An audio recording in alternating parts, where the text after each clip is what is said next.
AVM நிறுவனத்துடைய உரிமையாளரும் தயாரிப்பாளருமான AVM Saravanan வயது மூப்பின் காரணமா இன்னைக்கு காலமாகியிருக்காரு. தமிழ் சினிமாவுடைய அடையாளங்களை ஒண்ணுதான் ஏவிஎம் தயாரிப்பு நிறுவனம். ஏவி மெய்யப்ப செட்டியாருக்கு அப்புறமா அந்த நிறுவனத்தை பொறுப்பெடுத்து நடத்தி வந்த சரவணன் அனைவராலும் மதிக்கப்பட்டவர். இந்நிலையில 86 வயதாகும் அவர் வயது மூப்பு காரணமா இன்னைக்கு உயிரிழந்திருக்காரு.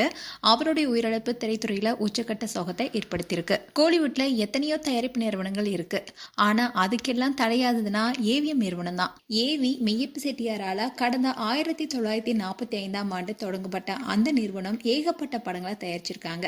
சிவாஜி கணேசன், எம்ஜிஆர் உள்ளிட்ட முன்னணி நட்சத்திரங்களுக்கு பல ஹிட் படங்களை கொடுத்திருக்காங்க அந்த நிறுவனம். அதுவும் சிவாஜி எம்ஜிஆர் மட்டும் இல்லாம ரஜினிகாந்த், கமலஹாசன், விஜயகாந்த், விஜய், அஜித், சூர்யான்னு பல ஹீரோஸும் அந்த தயாரிப்பு நிறுவனத்தின் கீழ் தான் நடிச்சிருக்காங்க. எப்படியாவது ஏவிஎம் நிறுவனத்துடைய பேனர்ல ஒரு படத்திலேயாவது நடிக்கணும் என்பதுதான் நடிகருடைய அதிகபட்ச கனவாவே இருக்கும். மெய்யப்ப செட்டியார் மறைந்ததுக்கு அப்புறமா அவருடைய மகன் சரவணன் அந்த நிறுவனத்தின் பொறுப்புக்கு வந்தாரு. தந்தை இருக்கும்போது எப்படி ஏவிஎம் நிறுவனம் வெற்றிகரமா இருந்ததோ அதே மாதிரிதான் தன்னுடைய பொறுப்பின் கீழும் இருக்கணும்னு கடுமையா உழைச்சாரு.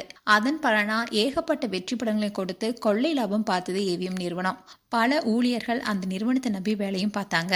இன்னமும் பலரும் பார்த்துட்டு தான் வராங்க. பாரம்பரிய குடும்பத்தை சேர்ந்த ஏவிஎம் சரவணன் அனைவரிடமும் எளிமையாக பழகக்கூடியவர். பெரிய சாம்ராஜ்யமே அவருடைய கையில இருந்தாலும் எந்தவித பந்தாவும் இல்லாம விழாக்களுக்கு அவர் வருவதை பார்க்கும்போது ஒட்டுமொத்த திரைத்துறையினரும் ஆச்சரியப்படுவாங்க. அதோட இப்போ பெரிய அளவுல அந்த நிறுவனம் தயாரிப்பு பணிகளை ஈடுபடுவதில்லை. சூழல் இப்படி இருக்க வயது மூப்பு காரணமா அவருக்கு உடல்நலம் சரியில்லாம இருந்தது. இதனால அவருக்கு சிகிச்சை அளிக்கப்பட்டதா தெரியுது. ஆனா அவரை இன்னைக்கு உயிரிழந்திருக்காரு. அவருடைய உடல் இறுதி அஞ்சலிக்காக ஏவிஎம் ஸ்டுடியோஸ்ல வைக்கப்பட்டிருக்கு.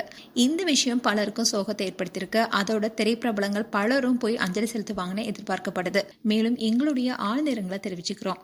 உங்களுடைய கருத்துக்களை கமெண்ட் செக்ஷன் சொல்லுங்க. அண்ட் இது போன்ற வீடியோஸை பார்க்க நியூஸ் தமிழ் கிளிட்ஸ் சப்ஸ்கிரைப் பண்ணுங்க. மறக்காம நோட்டிபிகேஷன் பட்டனை கிளிக் பண்ணுங்க.